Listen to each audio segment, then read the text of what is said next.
que é o resumo da doutrina cristã. A espinha dorsal da doutrina cristã é o Sermão do Monte, Mateus 5, 6 e 7. Aí ele terminou dizendo assim: aquele que ouve as minhas palavras, aquele que edificou a sua casa sobre a rocha. E primeiro veio os ventos e os rios, bateram os rios, encheram os rios, bateram a água com ímpeto e os ventos contra aquela casa, e ela ficou de pé. E o homem que não ouve as palavras, ouve e não as pratica, é semelhante a um homem que edificou a casa sobre a areia. Transbordados os rios, e bateram as águas, e soprou o vento, e grande foi a sua queda.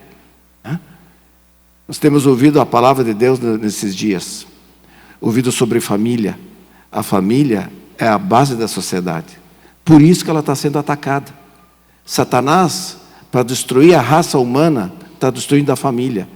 A gente está vendo a política dos ateus, dos maiorais deste mundo, que afrontam o nosso Senhor com leis e com princípios anticristãos, e na ponta dessas políticas está a destruição da família, através da promoção do divórcio, do machismo e do feminismo, da ideologia de gênero, etc, etc. Dizendo que tem muitas formas de família, enquanto que Deus inventou só uma. Amém? Amém. Aquele que ouve as palavras e as pratica é semelhante a um homem que edificou a casa sobre a rocha. Para nós, irmãos, ter uma família como Deus quer, temos que ouvir a palavra e praticar. Edificar a nossa casa sobre a rocha. Ouvir essas palavras, entender que esses princípios é o segredo do êxito em todas as áreas da nossa vida, principalmente da família, que é a base da sociedade. Que ouvir e não praticar é construir sobre a areia. Amém? Amém. Ouvir essas palavras, às vezes parece, já aconteceu da gente estar no retiro e depois tem pessoas achar que não é bem assim, né? Que não é exatamente assim. Pessoas que pensam que ouve, entra por aqui e sai por aqui. Que em nome de Jesus isso não aconteça. Amém. Que ouçamos as palavras de Deus, trazidas através do Lucas, com fé, que é assim. E a gente edifique a nossa casa sobre a rocha. Amém. Esse é o segredo de dar tudo certo na nossa vida. Que, aliás, nós como cristãos não devemos ouvir essa palavra simplesmente para ter uma família bonita, porque para o nosso desfrutar somente. O desfrutar de uma família ajustada é um efeito colateral. Isso. O objetivo principal de uma família bem ajustada é a glória de Deus. Amém.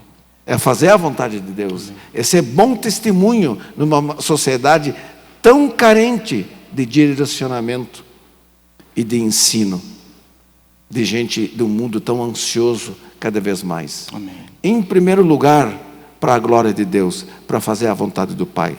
E como efeito colateral, nós vamos ter uma família ajustada e poder viver com alegria e com prazer. Amém. Amém. Deus te abençoe, Lucas. Amém, amém, amém. Eu amo esse homem.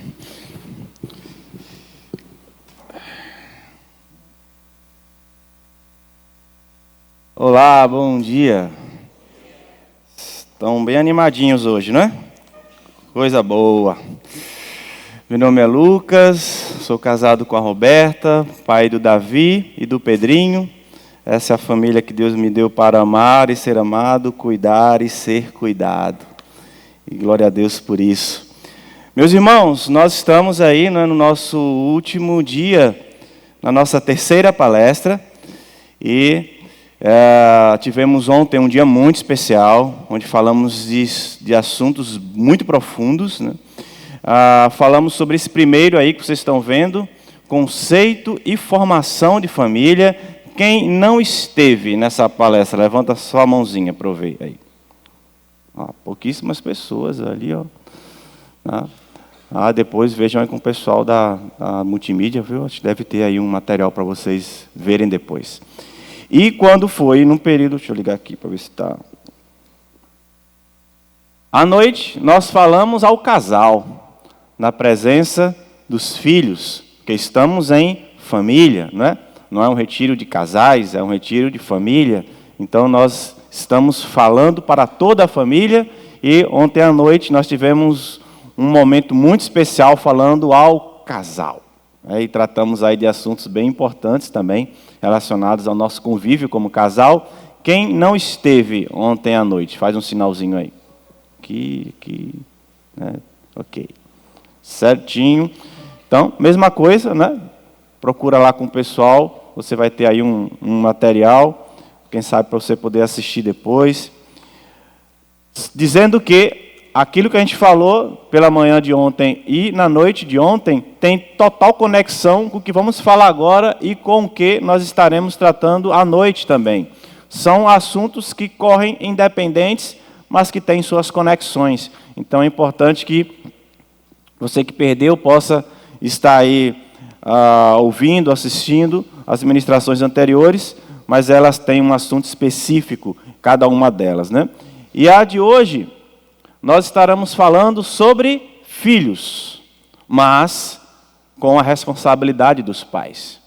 Então, nós estaremos aí dialogando sobre essa grande missão, honra e desafio, que é estarmos levando para a sociedade aquilo que nós estamos vivendo com o nosso Senhor, transmitindo esse legado, aquilo que Deus enche, nós transbordamos para os nossos filhos, eles enchem e transbordam para os seus filhos, e assim segue, ou pelo menos deveria seguir, a nossa sociedade e a nossa caminhada como povo de Deus.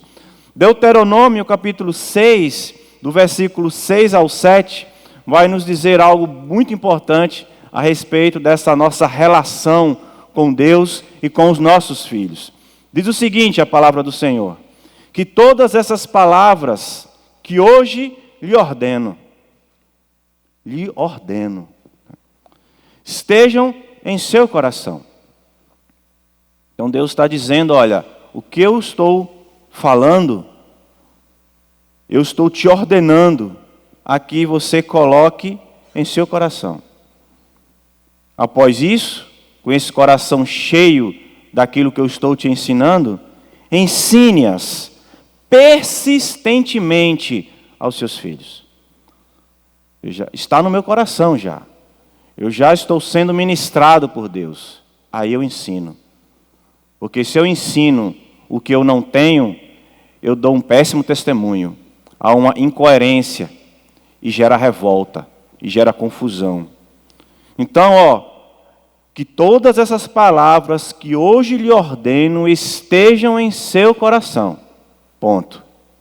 Depois, ensine-as com persistência, porque não vai ser fácil.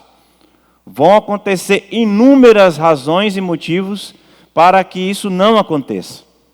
Para que esse ensino ele seja delegado a outros, né? Seja a própria igreja, ou seja outras formas de ensino da qual eu abro mão e digo, não preciso, porque ele já está aprendendo com fulano, com ciclano, com beltrano. Ensine-as persistentemente aos seus filhos. Converse sobre elas quando estiver sentado em casa, quando estiver andando pelo caminho, quando se deitar e quando se levantar. Ou seja, em todo tempo, em qualquer circunstância. De forma informal, rotineira, cotidiana, na sua vida como família. Não precisa necessariamente criar uma programação oficial e formal para que esse ensino aconteça. Mas que esse ensino flua da sua vida para a vida da sua família e dos seus filhos. Que a sua vida seja um ensino, que o seu sim, que o seu não seja um ensino. Que a sua vida seja um discipulado, onde você vai, no dia a dia da caminhada, mostrando aos seus filhos o que é ser um verdadeiro cristão. Seja no arrumar uma casa, no cortar uma grama, no conversar com o vizinho, no resolver um conflito, de ir a um supermercado escolher uma comida. Que a sua vida, que a minha vida, que a nossa vida seja um discipulado. E que depois a gente sente para conversar. Mas que a vida seja, né, aquilo. E meus irmãos, refletindo na presença dos pais, eu poderia dizer o seguinte, que antes, tempos atrás, nós tínhamos o homem mais fora de casa e a mulher mais dentro. Então isso era um formato que nós tínhamos no passado, existe hoje ainda, obviamente, mas nós temos outros formatos, como nós falamos, inclusive, na palestra inicial. Mas esse era um formato padrão, vamos dizer assim. O homem lá fora e a mulher dentro. Esse formato, existia uma ideia de equilíbrio, que ao meu ver, normalmente não era tão equilibrado assim. Por que eu digo isso? Porque olhando para o sentido da criação de filhos, recaía, assim como em algumas situações ainda recai, sobre a mulher, a responsabilidade quase que 100% da educação, cuidado e referência dos filhos. Porque os homens estão fora, no sentido de trabalho, de vida e de prover. E como a mulher estava dentro, e ainda está, na sua maioria, dentro das nossas igrejas, recai ou recaía sobre ela essa influência. O homem trabalhava, se relacionava lá fora, criava sua estrutura de sustento para sua casa, e quando chegava em casa, já cansado, mal dava conta do seu descanso, para no dia seguinte retomar a mesma rotina. E assim fomos seguindo. E em muitos momentos, em várias situações, ainda seguimos dessa forma. Mas só que hoje nós temos um formato também diferente, que está cada vez mais entrando na normalidade, que seria os dois fora. Os dois fora. E esse fora, a gente pode ampliar ainda mais, porque não precisaria necessariamente ser um fora físico também. Porque existem trabalhos dentro de casa. Existe o famoso home office. E existe também a divisão de tarefas e o tempo em casa. Que às vezes o seu trabalho não te consome tanto ao ponto de você ter tempo em casa. Então, fisicamente, quem sabe você está em casa. Então, esse fora a gente amplia para dizer o seguinte, que mesmo estando o corpo físico, a mente não está.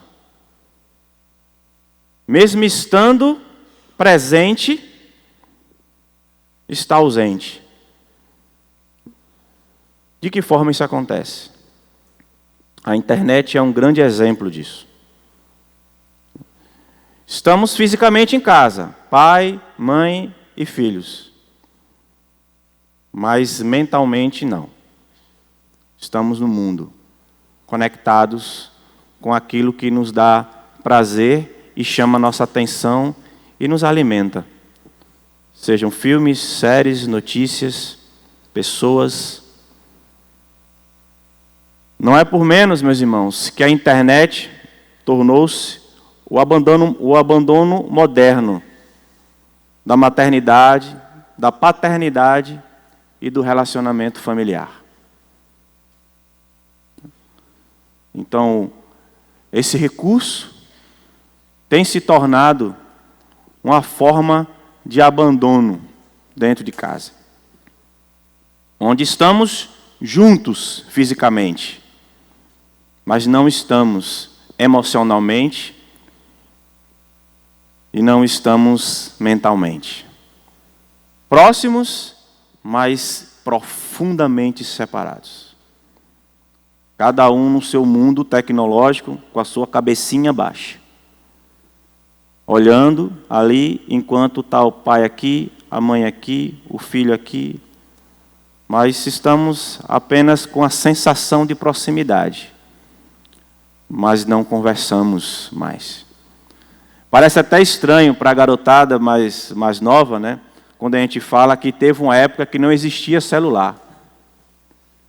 A gente fala, sabia que não existia, um dia não existia? Dá aquele tilt neles assim, como se fosse assim, ué, e como é que se vivia? Eu tenho o privilégio, né, de ter vivido o analógico e o digital, né? Então, quando eu saía com meus amigos para fazer qualquer coisa, a minha mãe e meus pais precisavam confiar em mim para saber para onde eu ia, com quem eu ia, quanto tempo eu ficaria e que horas eu voltaria. Por quê? Porque eu não tinha como falar com ela mais. Então eu falava, mãe, estou indo caminhar com meus amigos. A gente gostava de caminhar na beira-mar. Vai com quem? Vou com fulano, com fulano, com fulano. Volta aqui horas? Eu acho que está a hora. Cuidado, hein? Bora. Se depois de 15 minutos a minha mãe ficasse, ai meu Deus, e agora? Deu um negócio no meu coração, quero falar com meu filho. Já deu. Não tem como falar. Não tem celular. Não tem. Ou ela ia ter que correr feito louca pela rua, atrás de mim, em algum lugar, para ver se me achava, ou ela ia ter que me esperar chegar, e esperar chegar. E contar que eu iria chegar. Porque como ela iria saber que eu ia chegar ou não? Não tinha como ficar. Chegou? Tá onde? Cuidado aí, hein? Tá legal aí? É isso hoje que nós fazemos, né? Com nossos filhos. E essa questão da internet, ela é tão viciante e ela nos dopa tanto, ela nos vicia tanto, que chega um momento em que parece comum sair e ficar de cabecinha baixa enquanto você está perto da sua família, enquanto o mundo está acontecendo ao redor, mas eu não estou interagindo com ninguém. Chegou alguns anos da nossa vida que nós começamos a refletir sobre isso. E aí eu falei assim, vamos fazer uma experiência, eu com minha família, né? Porque como eu falo muito sobre isso, então eles são meu laboratório. Eles são meu laboratório. Às vezes quando eu estou ouvindo alguma coisa, ou lendo alguma coisa, estudando alguma coisa, eu falo, isso aqui, ó, vou testar. Aí eu levo para eles, né? Aí o teste foi, vamos sair sem celular, todo mundo. Isso comigo, né? Eu falei, tá. Eu, beleza, tranquilo. Mas e Roberto? E Davi? Sei, vamos ver como é que vai ser, né? Aí eu cheguei para ele e falei assim, gente, é o seguinte, a ideia é a seguinte, ó.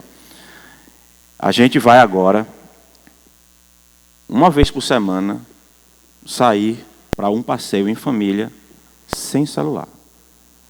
Aí ficou aquele silêncio. Falei, vamos tentar? Aí, vamos, né? Aquela coisa.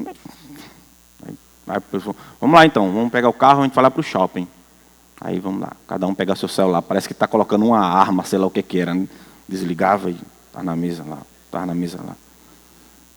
Pronto. Entra no carro. Primeiro choque. Cadê o celular no bolso? Chegava no carro lá e entrava no carro, começava a sentar e falava, eita, esqueci. Ah, não esqueci não, a gente deixou. Não esqueceu, a gente deixou. Certo, pessoal? Ninguém esqueceu o celular, ninguém perdeu o celular, nós deixamos em casa. E eu só ligado, né, para fazer minhas anotações. Saímos de carro. Do nada, a gente sentia o tremer do celular. O meu celular estava em casa, não estava com a gente.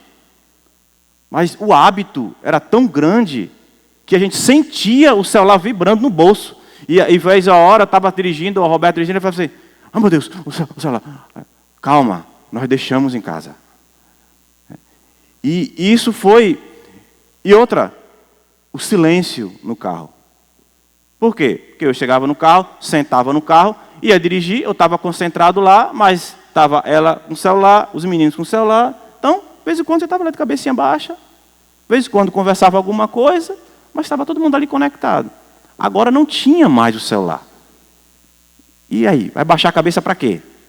Para olhar o quê? Tem que levantar a cabeça. E vai levantar a cabeça para olhar para onde? E vai conversar sobre o quê? Então, chega um momento no carro que ficou aquele silêncio.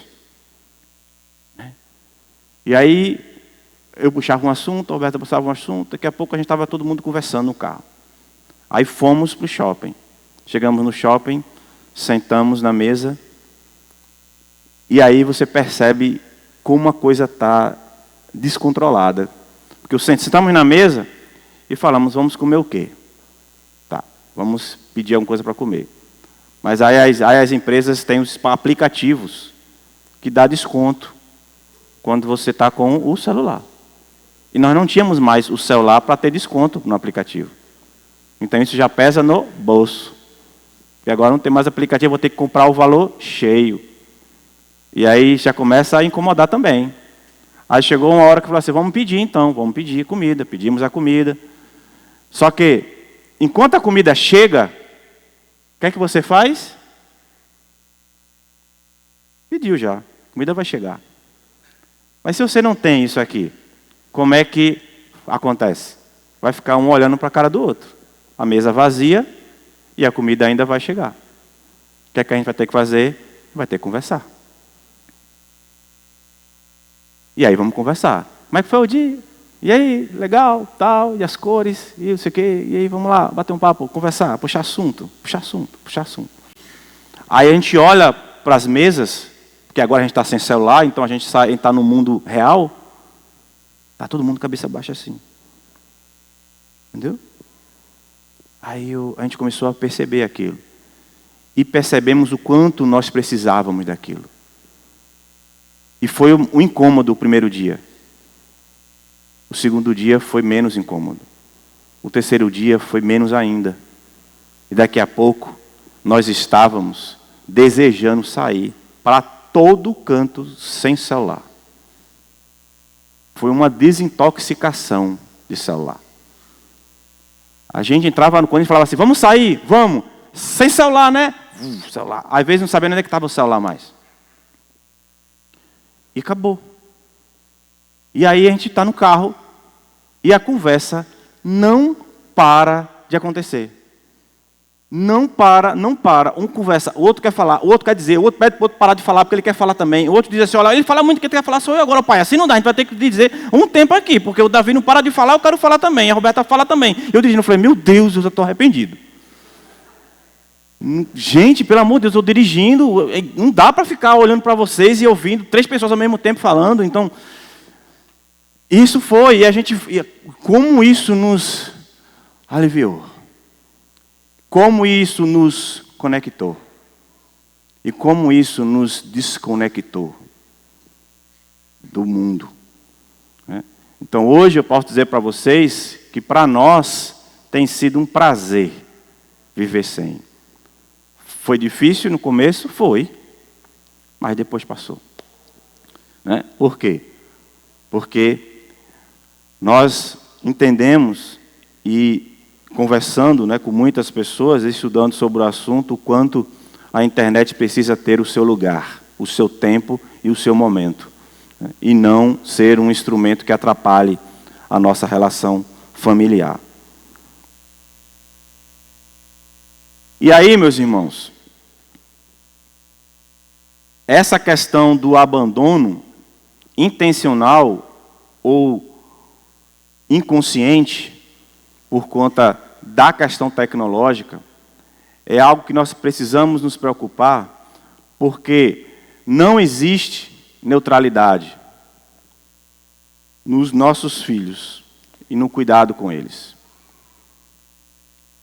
E como não existe neutralidade, eles continuarão sendo cuidados, influenciados e terão referências.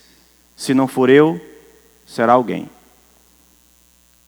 Se você que é jovem, adolescente, criança, não tiver no seu pai uma referência, na sua mãe uma referência, alguém será. Alguém estará sendo. E esse alguém pode ser qualquer um. Desde um parente próximo, amigos, funcionários que trabalham, quem sabe, em sua casa, escolas.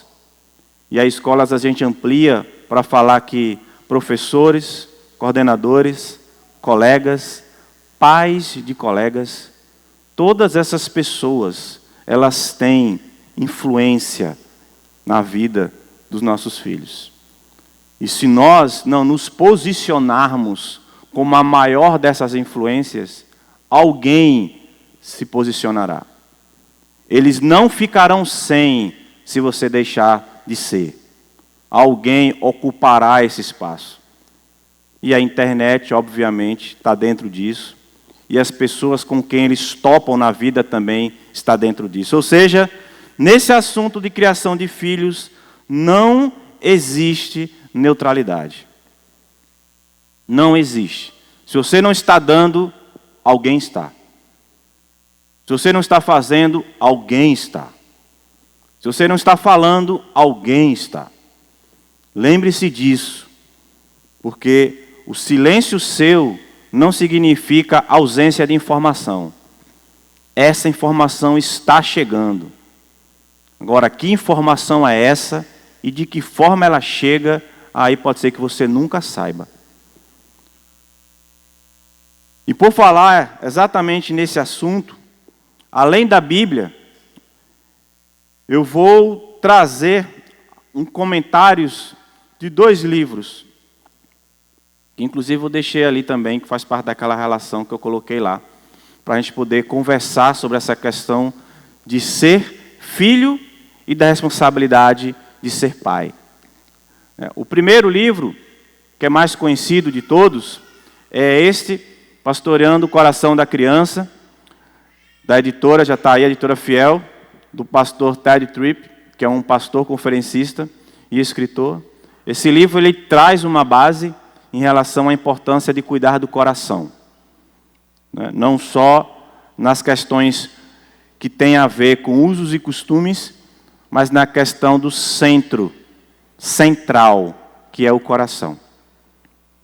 Vamos ter um pouquinho sobre isso aqui.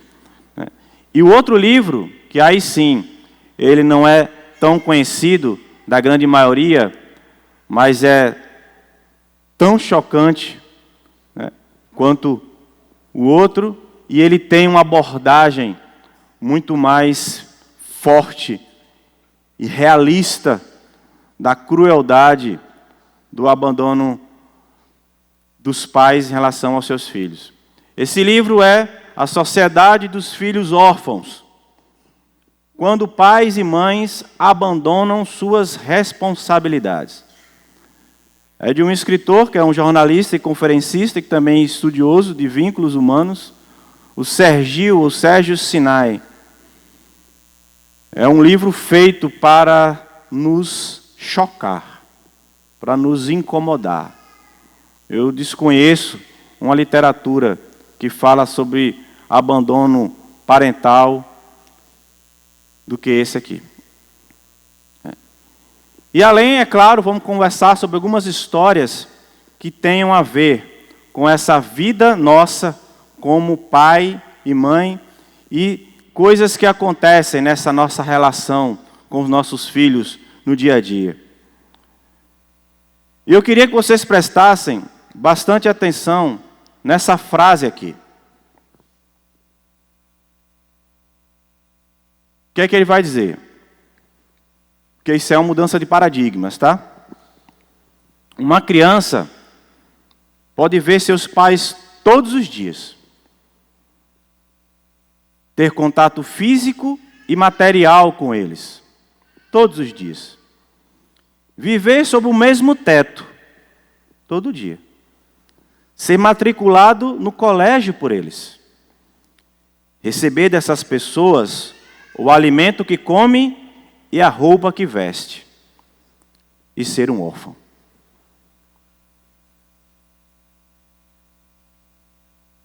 Um tempinho para vocês pensarem nisso aí.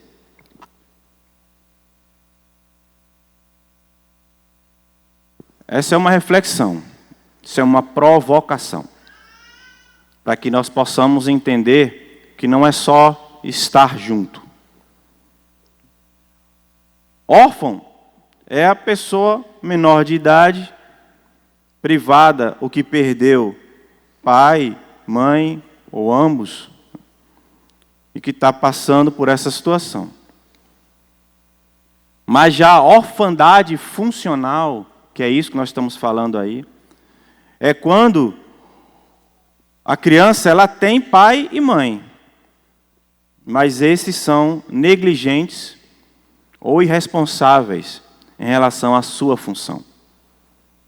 Ou seja, uma orfandade, que é a mesma coisa que abandono. Então não é só estar em casa. Muitas vezes o estar lá faz com que eu ache que eu já estou fazendo o que deveria fazer. Eu não estou perto? Eu não estou aqui? Não era para eu estar? Pronto, eu estou aqui. A reclamação não era porque eu vivia fora? Pronto, estou dentro. E aí é como se isso resolvesse a questão da influência, do cuidado e protegesse os nossos filhos. Que eu posso estar junto, mas pode ser que meus filhos não estejam. Pode ser que eles não estejam mais. E meus irmãos, como é que isso acontece? Como é que abandonamos nossos filhos mesmo estando perto deles? E como é que os nossos filhos sentem-se abandonados mesmo estando perto de nós? E a gente vai refletir sobre isso aqui, tá? Como é que isso acontece, de que forma isso acontece, e você vai fazer a sua própria reflexão para entender onde é que você se encontra nesse papel. E como é que essa relação, ela tem um significado para você e para a sua vida. Veja bem, o pessoal aí do intervalinho já podem começar a preparar o nosso lanchinho, tá? Veja só, como é que isso acontece? Primeiro,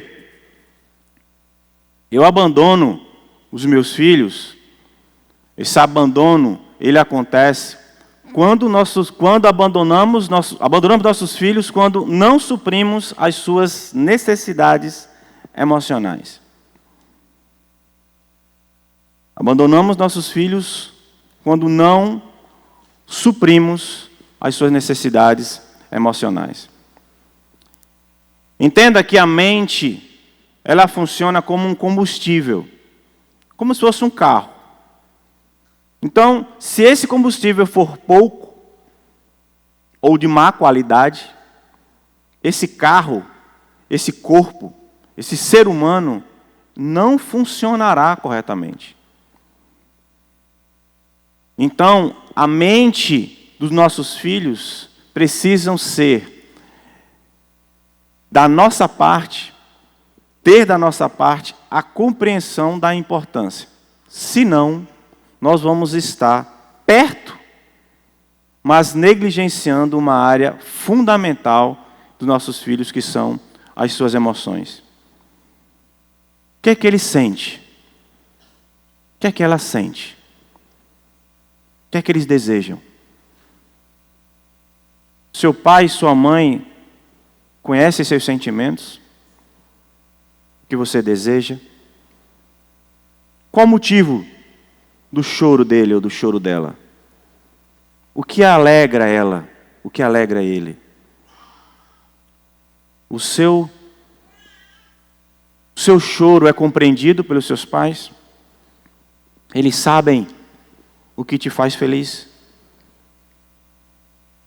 Se não sabem, quem é que está suprindo isso? Quem é que está acalmando você? Quem é que está acalmando os seus filhos? Quem faz com que eles vivam no automático, dia após dia, dia atrás de dia, faculdade, escola, um mundo de coisas acontecendo, ao redor deles, influenciando diretamente, fortemente, agressivamente o jeito deles pensarem sobre a vida.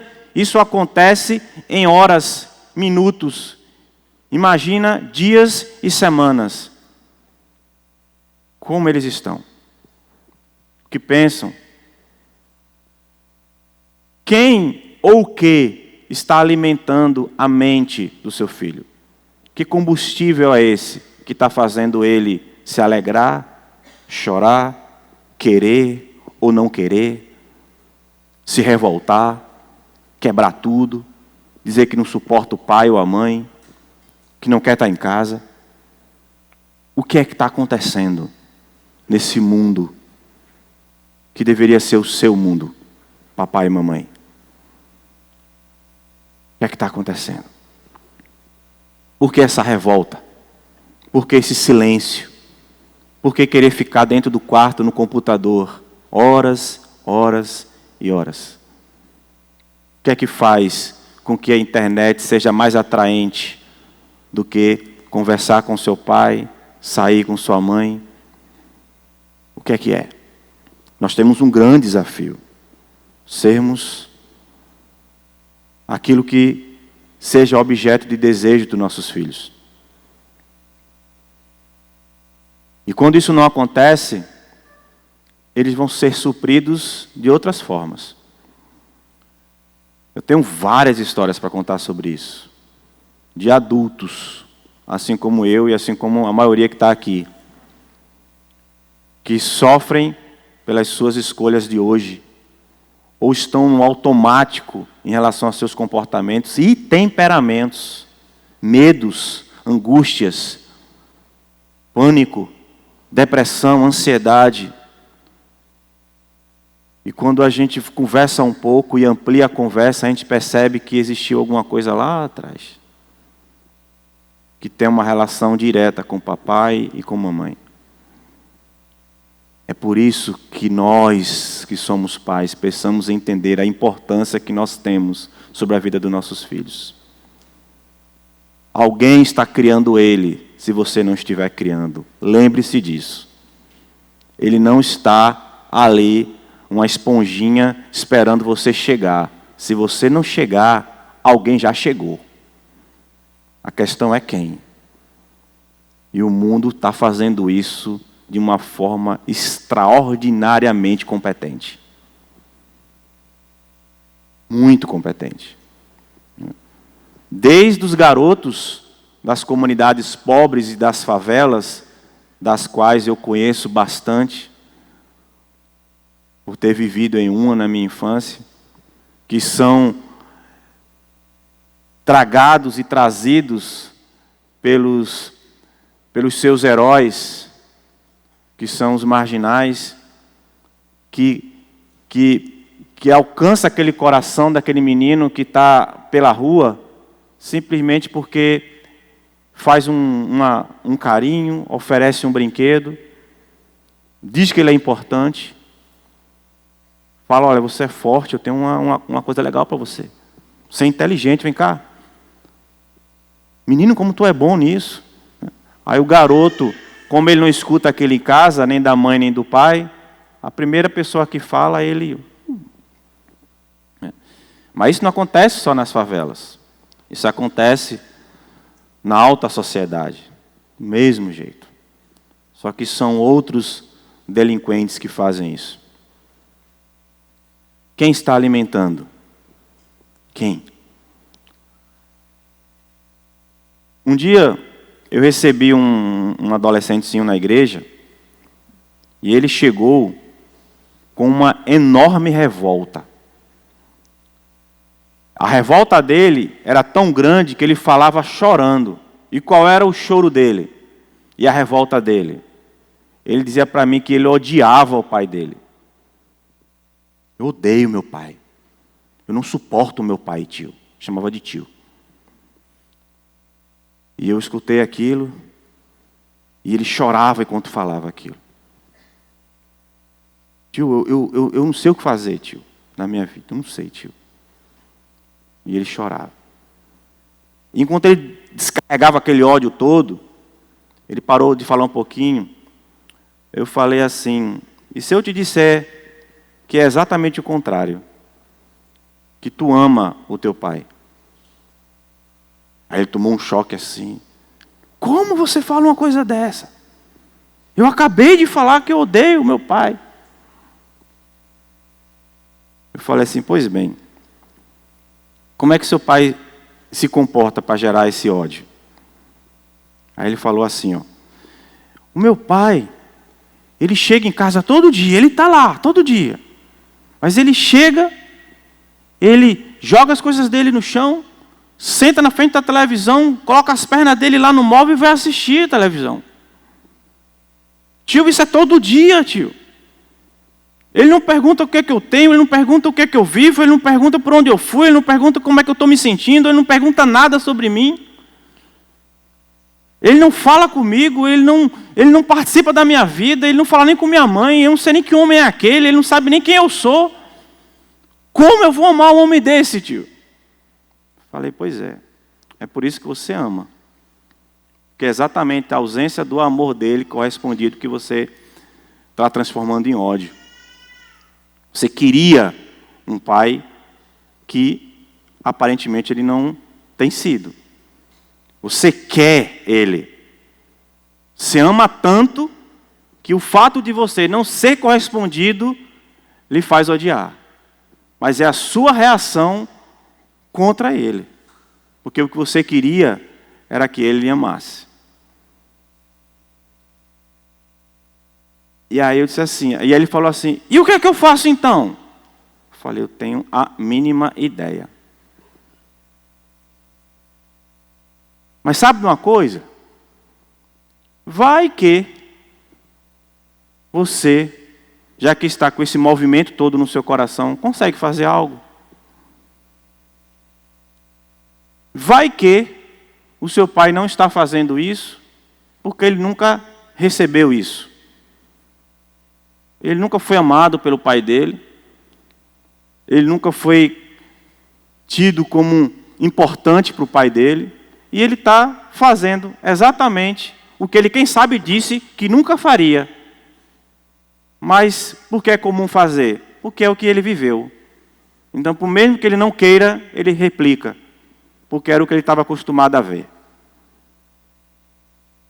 Aí eu falo assim, ó: tu falou que teu pai chega, senta em frente à televisão, coloca as pernas lá na frente e vai assistir TV, né? Falou: é.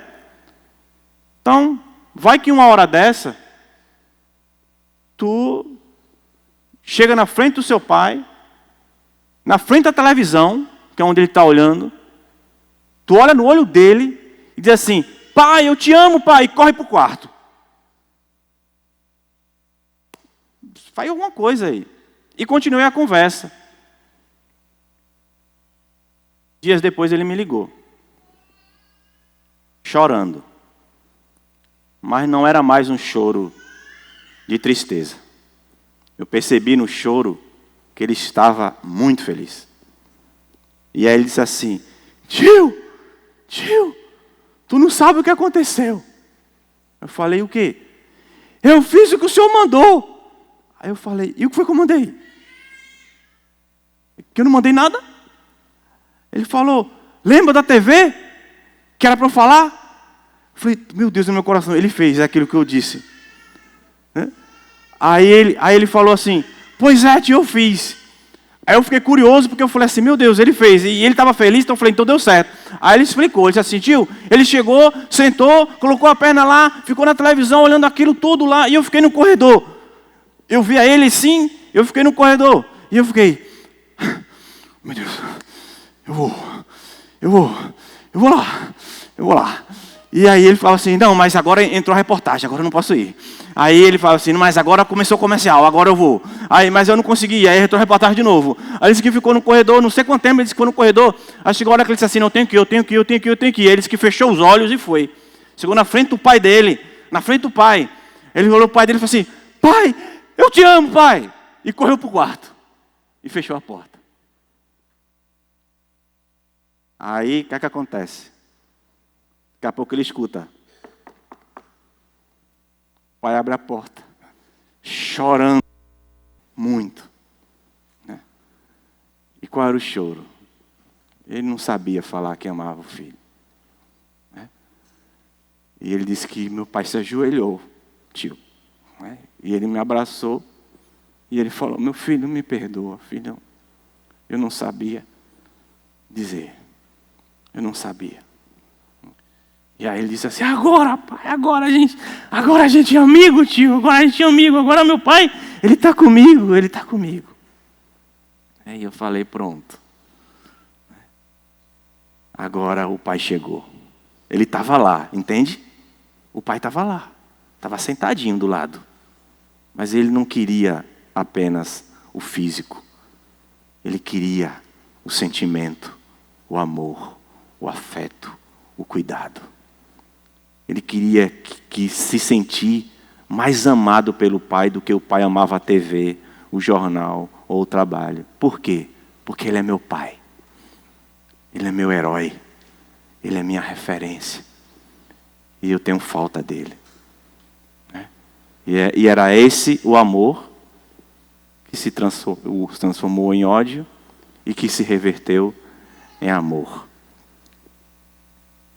Abandonamos nossos filhos quando não suprimos as suas necessidades emocionais. Esse é o primeiro ponto.